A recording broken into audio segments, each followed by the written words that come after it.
Beastmaster as one of those heroes that can really take over a game if he has a strong start. So today we're going to look over the shoulders of eg.ramzes, see how he wins his lane and how he and his team leverage this early advantage into a 20-minute GG.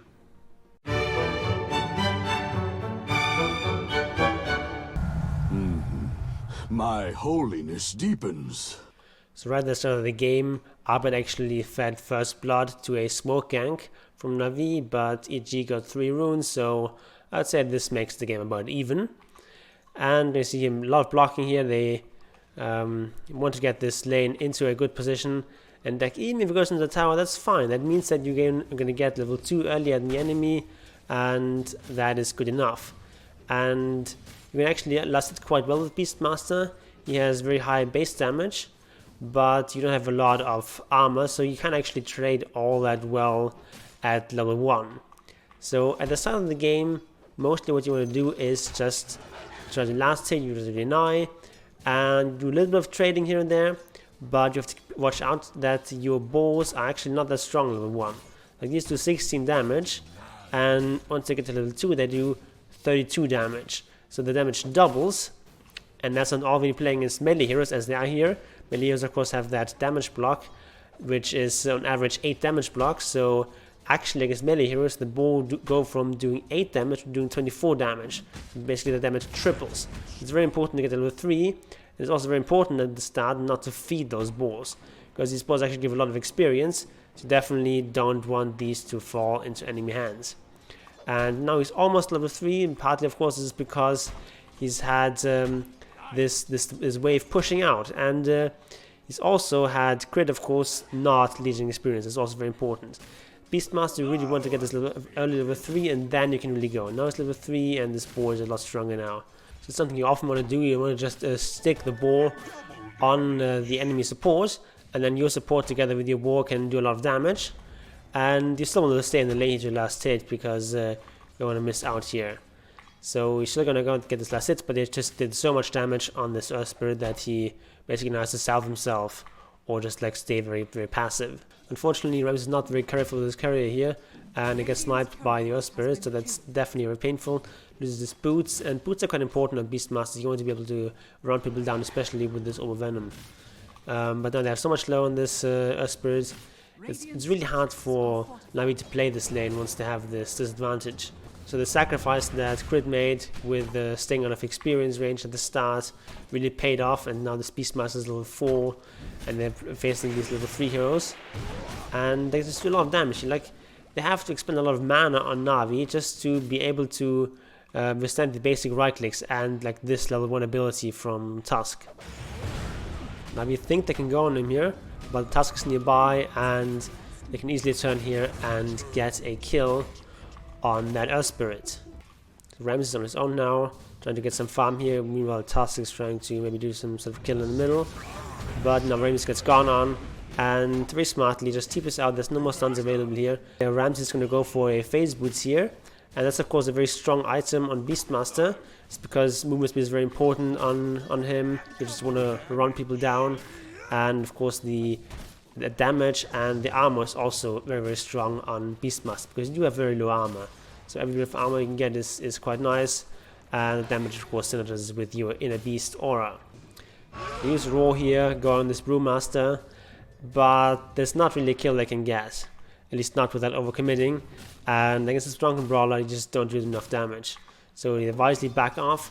Of course it's a pity, you want to get a kill with every Raw, ideally, but sometimes it's just not going to happen, and it does no good to force these things. But now Esprit actually jumps in there, and they're going to try to go on Tusk, but with a slow from the balls, the Brewmaster actually has to back off because he's quite low as well. And as it is, it's just a stalemate basically. So Beastmaster now has the Ring of Passy. Of course, mana regen quite important on Beastmaster once you have your Raw, because you actually need some mana. That's also why you don't get a wild access in the early game. You just don't have the mana to support all those active spells. It's also why you generally don't want to spam out this Call of the Wild Hawk in the early game. If you don't need vision in a particular area, just don't use this ability, unless you like trying to do something specific with the Hawk, like block a particular camp. but like generally this is not an ability you want to spam in the early game, only later on when you actually can afford it in terms of mana. Also finds a Ironwood tree. This is an item that's much better on the other two cores, so he's gonna give it I think to Razor later on. And now he's gonna go for a Dominator, which is an excellent item on Beastmaster, because the attributes are very, very nice on Beastmaster. You actually do quite a lot of right clicking, and in the early game you want some more tankiness, you also want some more some more mana.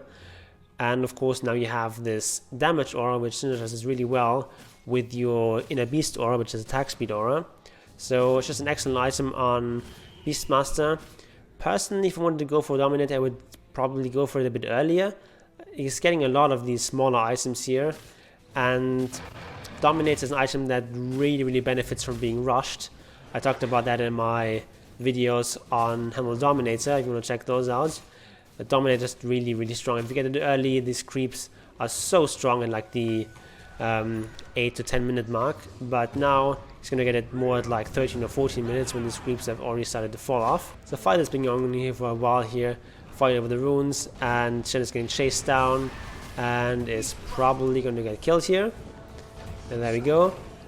And now they also want to go on Beastmaster, they go in deep here, but now Arbit is here, and Arbit is really strong at this stage of the game, and they have to retreat here, and they do get the kill on this Brewmaster. So trading 1 for 2, Phantom Lance is the real win condition here for EG. There's not really that much on NaVi that can deal with this Phantom Lance. Sure, they have the Brewmaster, who with his ultimate can dispel those illusions, deal 1000 damage to them, but in the late game when Phantom Lance is really farmed, he has like a heart in addition to his Manta and Diffu. The Brewmaster is no longer be enough to deal with him, and then it's going to be very difficult for NaVi to deal with this EG lineup. But as we'll see, it won't even come to that. So in the meantime, Ramzes is farming a bit more. He wants to finish this Dominator. He's now about 500 gold away, and once he has that, he just wants to group up this team all the time and just fight. But for now, just want to do a little bit more farming before you hit that very important timing. Dominator's on the way now, and he finds a fairly good creep here, Hellblade Smasher. Of course, gives him an extra aura, as well as this Thunderclap, which is a damage and slow ability. This of course works quite well with Primal Roar, because it's a perfect setup to land this slow. Even better of course would be get a center at this stage of the game, so they can extend this stun by 2 seconds, which was very powerful. And now he's kind of baiting here. He's having his creeps push out the wave here, while he sort of stays in the safest place. That's very important if you're in a position where you're in danger. But now they're really strong and they feel like they can fight, and they do this stun on this Earth Spirit, and that's an easy kill. And Chen also brought in the Razor, so now they're as 4 people here. They have hit their power spike. They have this Razor with the Yule Scepter, with the Ironwood Tree, and a couple of Wraith Bands. They have their mech on Chen, and not very much on Tusk here, but he's got a couple of neutral items here. And now they can just push down this tower, and in the meantime, Arteezy is just farming. He's their win condition. As long as Arteezy is farming, everything is fine. And so they can do this 4-manning, but you just have to, when you do this sort of 4-manning, you have to be careful not to overcommit. The goal here is to force the enemy down here, to TP down here, and defend this tower. And then you can just back off. And that is exactly what they do. They brought 3 heroes down here, and this means that these heroes can't gank Arteezy. Arteezy is not that easy to kill. They're not killing him with 1 or 2 heroes. They will need more than that to kill Arteezy. So Arteezy is perfectly safe here. And in the meantime, EG is still farming a reasonable pace down here. And NaVi is not farming as much. And you can see these tactics really paying off. EG really won the laning stage, and they're just continuing to build their lead here. There's 8k lead at 15 minutes. Down here at bottom, Tusk has just been gone on, and it's going to die, but he brought 4 heroes here. And the less experienced team, when they're ahead like this, would say, okay, we have to now fight, we're stronger than them, we have to get a turnaround kill, but that's not what EG do. EG just march straight in the Roshan pit. And what exactly can NaVi do about this? Even if they march straight down here, they're going to see this. They have this Vulcan Ripper here, they have enough vision. They still have this tier 1 tower. It's not easy to contest this, and this Roshan goes really, really quickly with all these auras. They have this Beastmaster with this aura, they have this Dominator, they have Chen with his creeps, and of course do a lot of just right-click damage because of the bonus damage they get. And then of course they have Beastmaster with his own creeps. So this Roshan falls very quickly, and now they have Arteezy with his Aegis. They can play very aggressively here, and they bring Abed in here. There's a nice roar here on this Weaver. Weaver gets killed. This Venge also gets killed, and from here the game is basically over. Ramzes is now going for Crimson Guard, which of course is great against Weaver, but the problem is against Brewmaster, he can just easily dispel it with his ultimate, so it's a bit iffy here, but generally a very strong item, of course, very strong teamfight item. But yeah, here in this game, they're just going to find this Brewmaster, very nice roar here. Snowball comes in, stuns him just in time so he doesn't get his ultimate off, and that is a kill. And now Ramzes is just pushing in this tower, meanwhile the rest of his team is going on a hunt. They find a bunch of kills here, and they're trying to roll out here, but it's not going to happen. And the 3 are dead now, and it's going to be the final high ground push. And honestly, there's not much that NaVi can do at this stage. They have 3 dead, they're 14k behind. This game is over. And that's often the way games go on Beastmaster. Sometimes you just have those games where you just win the early game, and from there you can just snowball. Beastmaster is a very snowbally kind of hero, and conversely you have these games where the lane doesn't go well, and then you just struggle all game, and you basically become a third support. And it's important if you want to be a good Beastmaster player. It's important to be able to prevail in both these kinds of games. In these kind of games, you need to just be able to finish the game early, lead your team to victory, and in those other kinds of games, you need to be able to provide utility to the other cores and still try to play the game. Even though you're dying a lot, you still provide quite a bit to your team.